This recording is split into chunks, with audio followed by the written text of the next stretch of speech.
Bueno, Bueno, quisiera empezar por saber a qué llamamos ciberseguridad y a qué llamamos ciberresiliencia, que es aún menos común de escuchar.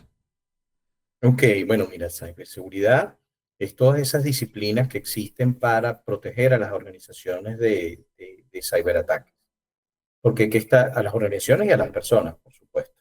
Porque ¿qué está sucediendo? Porque ¿qué es lo que está sucediendo en la actualidad? Que hay una proliferación de estos tipos de ataques a todos los niveles. O sea, estamos hablando desde ataques a teléfonos celulares para poder robar información a través de la ingeniería social o engañando a las personas, o ataques mucho más sofisticados hacia empresas. Entonces, la ciberseguridad es una disciplina que se encarga de alguna forma de generar estándares y buenas prácticas para proteger la tecnología y por ende a las personas. Eso es lo que llamamos ciberresiliencia. Pero el concepto ha mutado un poco de acuerdo a la realidad, porque ya ahora no solamente es protección, ahora tenemos que partir del principio de que no es si me van a atacar, es cuándo me van a atacar.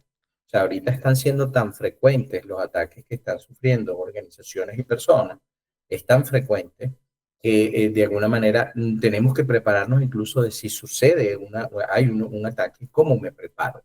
Entonces ahí entra otro elemento de que hay buenas prácticas para recuperarse en esos casos de ciberseguridad. Entonces, por eso es que llamamos, y esa es una de las invitaciones que hacemos a un curso que hacemos que llamamos ciberseguridad y ciberresiliencia, herramientas para evitar ser víctima del delito informático. Okay, pero básicamente es eso, la diferencia para resumirte es que ciberseguridad es una disciplina de protección de infraestructura para evitar ciberataques y ciberresiliencia es un concepto más amplio que involucra la ciberseguridad más un elemento de continuidad operativa que deben tener las organizaciones. En este mundo en el que, bueno, ya todo el mundo tiene un teléfono inteligente, un televisor inteligente, algunos otros dispositivos electrónicos, hablamos del Internet de las cosas, de aparatos, de un montón de elementos que ahora se conectan al Internet y usan la tecnología para su funcionamiento. ¿Por qué es importante que vayamos familiarizándonos con estos términos y con los elementos que pueden garantizar o poner en riesgo nuestra seguridad en la convivencia y en la incorporación de estas tecnologías a nuestra cotidianidad, a nuestra vida? Sí, es que definitivamente estas nuevas tecnologías están trayendo, por supuesto, los beneficios que ya conocemos. Y fíjate que lo que acabas de mencionar, todos tenemos un teléfono celular, o sea que ya no, digamos que no es un teléfono celular, ya son equipos que es una computadora que a veces sirve para llamar por teléfono. Básicamente la interacción la estamos haciendo por internet. O sea, eso cambió radicalmente la forma como nos estamos comunicando de estos dispositivos. Entonces, sí, eso nos expone a nuevos riesgos, ¿ok? No, a riesgos que quizás antes no teníamos, pero yo quisiera recordar un poco como hasta lo que nos decían cuando uno estaba pequeño, que tu papá y tu mamá le decían a uno, bueno, mira, cuidado en la calle, no hables con un extraño, no dejes que un extraño te invite a algo, no aceptes un caramelo de alguien que no conoces. Bueno, eso pasa en el mundo virtual. O sea, si yo recibo un mensaje de alguien que no conozco, tengo que desconfiar. Si yo recibo el ejemplo del caramelo sería un mensaje de texto que dice pincha este link porque te ganaste un premio. Eso es un caramelo que me están ofreciendo. Me están dando un caramelo que está envenenado, que quizás tiene un malware, o sea, es decir, un programa malicioso que va a capturar mi dato o va a intentar robar información de mi teléfono celular. Eso en el caso del teléfono celular. Fíjate que de hecho, de acuerdo a los informes internacionales, porque aquí las fronteras se pierden, ¿ok? Aquí no es que no es que los riesgos que tiene Venezuela son diferentes a los que tiene. Aquí la frontera está desdibujada. Es decir, yo desde otro país pudiera programar un ataque hacia nuestro país o hacia otro país sin ningún problema. O sea, en el ciberespacio se pierde, de alguna manera se desdibujan estas fronteras. Entonces es importante conocer esos nuevos riesgos que estamos teniendo con la incorporación de estos nuevos temas. Entonces, fíjate, lo que te comentaba es que de acuerdo a los estudios, uno de los principales vectores de ataque por los cuales están atacando a empresas y a personas es precisamente el dispositivo celular. O sea, el correo electrónico, el dispositivo celular y, y las redes Wi-Fi.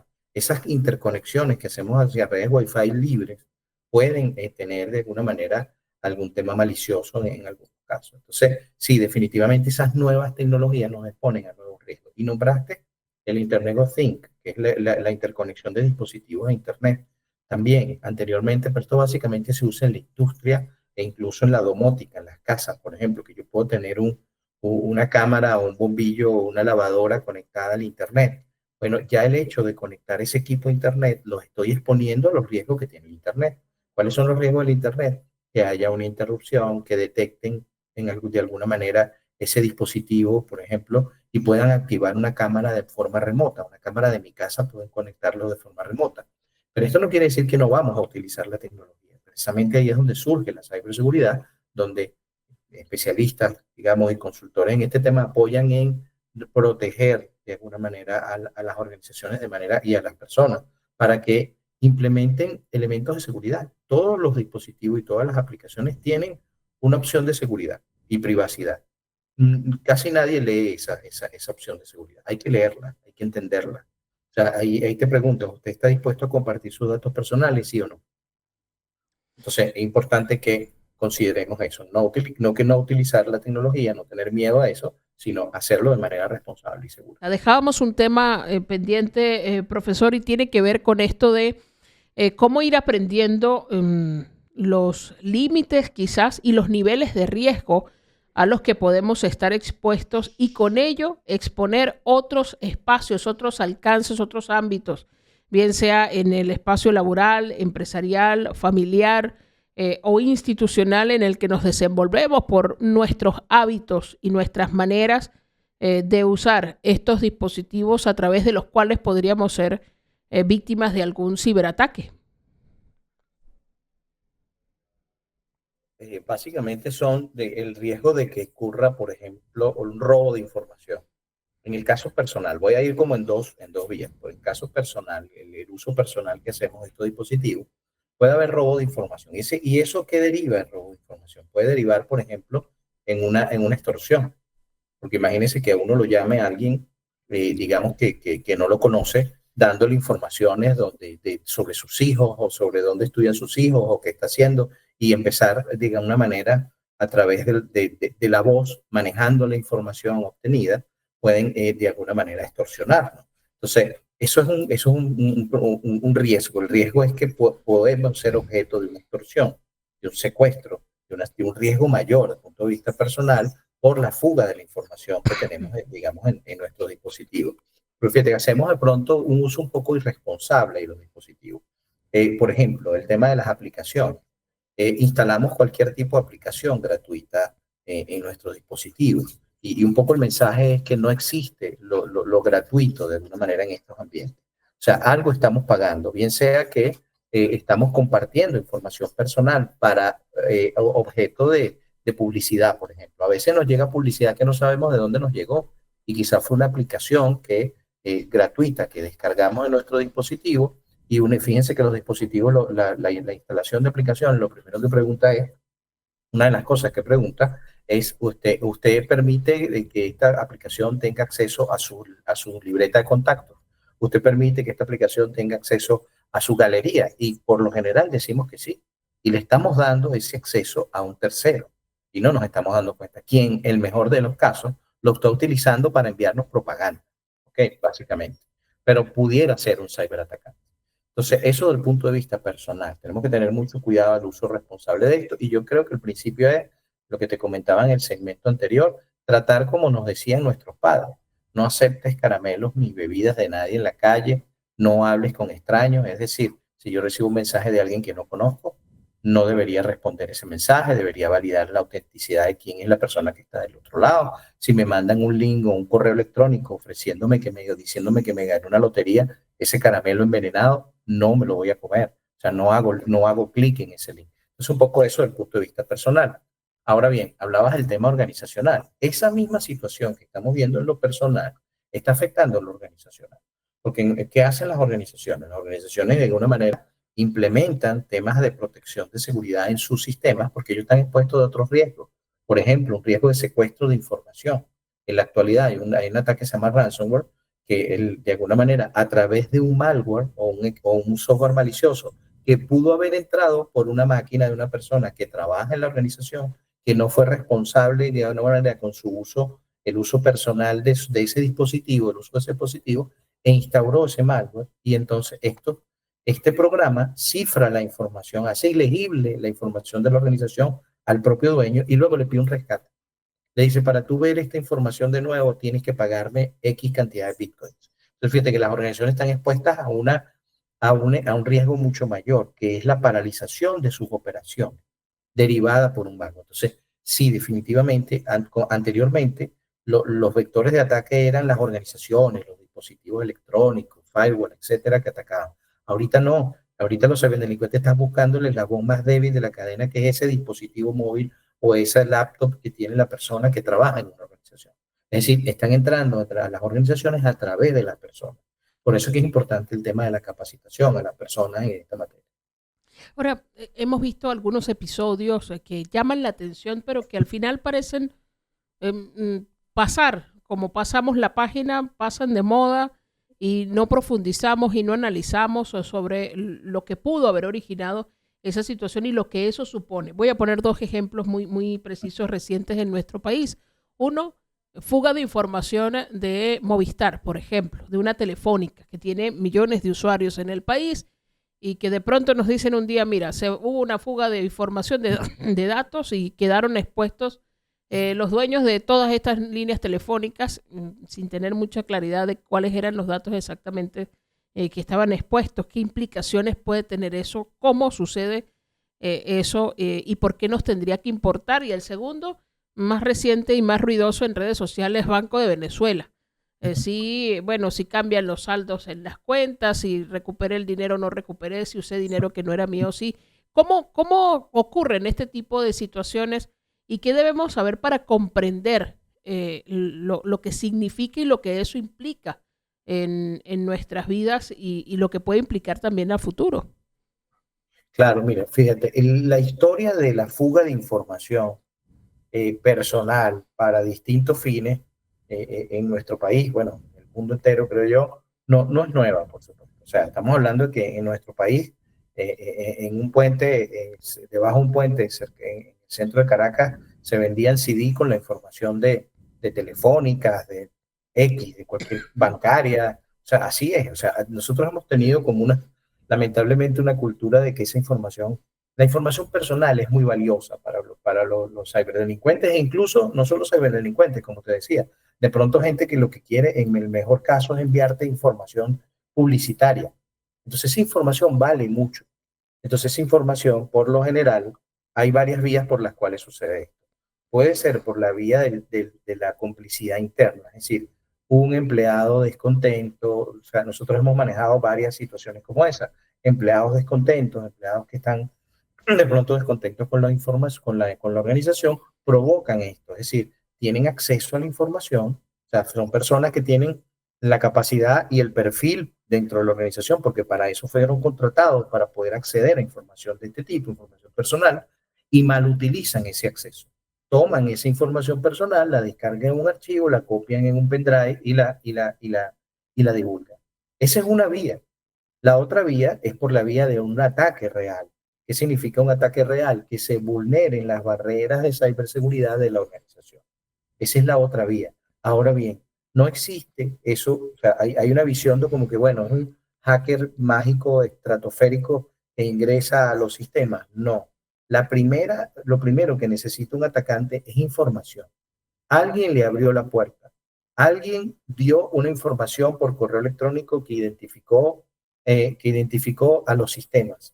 Algún error o alguna vulnerabilidad de los sistemas de la organización dejan evidencia que tiene una brecha y por ahí ellos aprovechan eso. Es decir, siempre hay información previa, lo que trato de decir. O sea, la información previa, ¿cómo lo obtiene el ciberatacante? Haciendo ataques. Por eso es que se hace un tema que llamamos el ethical hacking, que es el hackeo ético, es tratar un hacker ético, o sea, no con intención de robar, sino con intención de probar las defensas de ciberseguridad de una infraestructura tecnológica, se sienta a ejecutar un ataque, pero ético. O sea, a tratar de penetrar y decir, mira hasta dónde llegué y mira lo que conseguí. ¿De manera de qué? De que la organización cierre esas barreras. Entonces, las recomendaciones hacia las organizaciones es que tienen que hacer más pruebas como esta. Se tienen que hacer autoevaluaciones o evaluaciones con terceros de cómo están sus controles de ciberseguridad para evitar que esto suceda. Entonces, la respuesta a tu pregunta es que puede venir por una fuga de información simple. Estamos hablando de una persona, a lo mejor la organización tiene, digamos, excelentes sistemas de protección, pero si una persona con privilegio puede descargar un archivo personal y venderlo, eso no lo podemos controlar. Entonces, por esas dos vías. Y la otra vía es que, bueno, ellos no tengan su defensa de ciberseguridad técnicamente hablando bien protegida. Me parece un punto para profundizar de los que has nombrado, esto que decías que en este mundo se desdibujan las fronteras, es decir, no hay geografías, no hay límites, porque lo que se necesita es una conexión para ingresar a uno u otro equipo, a un dispositivo y poder manejarlo a distancia. Y aquí, por supuesto, que me resuena todo este tema de las redes, de cómo compartimos conexión de redes públicas, de, bueno, plazas con Wi-Fi, aeropuertos con Wi-Fi, vecinos compartiendo el servicio de Internet por cable o de manera inalámbrica. ¿Cuánto eso puede exponernos también a conexiones que puedan resultar inseguras? ¿O cómo, voy a reformular la pregunta, cómo protegernos al hacer uso de este tipo de conexiones de redes que incluso siendo privadas las convertimos en públicas cuando la compartimos con la cuadra? Bueno, fíjense ahí, lo importante es que la persona que está compartiendo, en este caso, debe implementar, por eso digo que hay una parte, unas opciones, unos parámetros de seguridad de pronto que no leemos, que no revisamos. Cuando uno instala un router de este tipo, él te dice, ¿usted quiere que esta información viaje cifrada? ¿Bajo qué protocolo? Y usted le selecciona y le dice, sí, quiero que viaje cifrada. ¿Qué significa que viaje cifrada? Que todo lo que está incluido dentro del Wi-Fi y todo lo que estoy interconectando, nadie lo puede ver, nadie lo va a poder leer. Entonces, eso es un principio básico. O sea, que todo lo que viaje por ahí, es decir, cualquiera que intente interceptar esa red no lo va a poder ver. ¿Ok? Ahora bien, hay otro tema. Cuando yo comparto mi Wi-Fi, estoy compartiendo el riesgo. ¿Qué significa esto? Yo soy el vecino A y tengo mi Wi-Fi expuesta y tengo 4 vecinos alrededor. El B, C, D están interconectados, ¿ok? A mi red. ¿Qué estoy sucediendo? ¿Por qué estoy multiplicando el riesgo? Porque, ¿qué pasa si cualquiera de esos vecinos no hace un uso adecuado de ese dispositivo? O le da clic a un link de un correo electrónico que dice que se ganó una lotería y le da clic y contamina su máquina. Al contaminar su máquina, eso puede contaminar el resto de las máquinas, porque se establece una red. Están todos interconectados. Entonces, eso es lo peligroso de este tema. Entonces, la recomendación a las personas es primero que vean esos temas de seguridad. Son parámetros y no son muy complicados de entender. Y ahorita con el tema de la proliferación de la inteligencia artificial, puedes preguntarle a cualquier herramienta de esta inteligencia artificial cómo configurar un router con estas herramientas y no necesita ser, y que te lo hable de manera natural, no de manera técnica, y no necesita ser un erudito técnico para hacerlo. Entonces, el mensaje es cómo protegernos. Interésense en el tema de seguridad. Si yo adquiero una aplicación que estoy instalando en mi máquina o en mi dispositivo, estoy dispuesto a compartir mis contactos cuando esa herramienta es gratis. Estoy dispuesto a compartir mis galerías. Bueno, eso ya es un tema de responsabilidad. Al igual pasa, por ejemplo, lo que hablabas con el tema de las redes, en un momento que conversaste sobre las redes, es importante también eso, la información que compartimos, por ejemplo, en redes sociales, por ejemplo. Porque cada archivo que nosotros compartimos en redes sociales tiene lo que se llama una metadata. La metadata es desde qué dispositivo se tomó esa foto, si comparte una foto, en qué fecha, en qué hora, en qué localización. Entonces es importante considerar estos temas a la hora de establecer esas redes de confianza. Y en ese sentido hay un elemento que no podemos obviar y es esta interacción que también tienen los más pequeños de la casa, nuestros chamos, niños, niñas, adolescentes, más allá de las sugerencias sobre restricciones en el uso de pantallas y dispositivos móviles. Lo cierto es que están teniendo acceso a celulares, a tablets, a televisores a Smart TV, a televisores inteligentes, a dispositivos que están conectados con el resto del mundo. ¿Cómo ir enseñando desde temprana edad a tener cuidado, a no asumir algunos riesgos o al menos a comunicar cuando se puede identificar algo que pudiera significar eso, un riesgo para la familia? Bueno, fíjense, ahí en el tema de lo que tiene que ver con los adolescentes, con los niños, niñas y adolescentes, el uso de las pantallas, ellos son uno de los, digamos, caldos de cultivo que buscan grupos de este tipo, y grupos misógenos, grupos pedófilos, etcétera, que buscan de alguna manera información a través de información, videos de niños, etcétera. Este tipo de cosas. Hay un submundo en ese tema que definitivamente hay que proteger a la familia, ¿no? Hay todo un submundo de gente que consume cosas como esas, temas que tienen que ver con material asociado con la pedofilia, etcétera. Por ejemplo, están los grupos que le llaman grupos incel, que son celibatos, se le llama celibato involuntario, que son grupos de adolescentes que sienten que no pueden tener una relación con ninguno, con una chica o con un chico, y de alguna manera genera una situación psicológica de ir en contra del sexo opuesto. O sea, aquí estamos hablando de riesgos mucho mayores, riesgos que van sobre la psique del niño, sobre la psique de ese adolescente.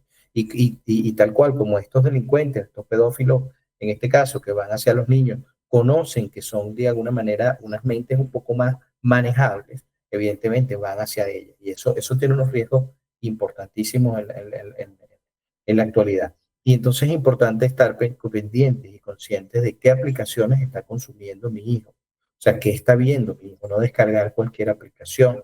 Ok, hay aplicaciones, no quiero nombrar ninguna por temas de mercadeo, este tipo de cosas, pero hay aplicaciones que de pronto son un jueguito y tú estás jugando con otro amiguito a distancia y de pronto empiezan a salirte una serie de mensajes, que eso es el tema subliminal, mensajes que están asociados a grupos incel, a ir en contra de ciertos temas y van inculcando de alguna manera en la mente de los niños y adolescentes temas que no queremos nosotros como familia. Entonces, sí, eso representa unos problemas familiares importantes.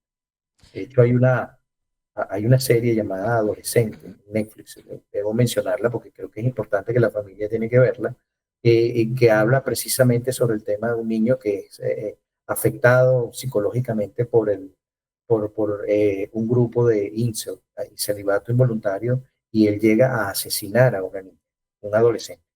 Entonces es importante entender el riesgo que tiene eso y una cosa importante que tiene digamos, la serie, yo le invito a las familias que la vean porque hay una parte en donde los padres se cuestionan, ¿qué hicimos mal? O sea, ¿por qué mi hijo hizo eso? Eso es importante y eso yo creo que tenemos que, como familias responsables, tenemos que cuestionarnos porque estamos ante un mundo diferente. O sea, la forma de interacción que están utilizando los niños, niñas, adolescentes en la actualidad es totalmente diferente como lo hacíamos quizás nosotros en otras épocas. Bueno, Juan Carlos, de verdad se nos acabó el tiempo, pero estamos muy agradecidos con tu amabilidad por atender los micrófonos y las cámaras de Radio Fe y Alegría y Niños Cantores a esta hora de la mañana. ¿Alguna recomendación de alguna cuenta, algún espacio que podamos seguir para tener algunos tips y más información sobre este tema de ciberseguridad, ciberresiliencia que nos pueda ser útil? Ok, sí, pueden contactarnos a arroba GHP Service BZLA, Venezuela. Y a IESA, disculpe, con filtro IESA, arroba con filtro IESA. Esto para invitarlos también a las organizaciones, etcétera, a participar en los cursos que hay y que ofrece el IESA en esta materia de ciberseguridad. Entonces, en resumen, arroba con filtro IESA para el tema de la capacitación y arroba ghpservice. Pero es ghpservice BZLA para cualquier consulta.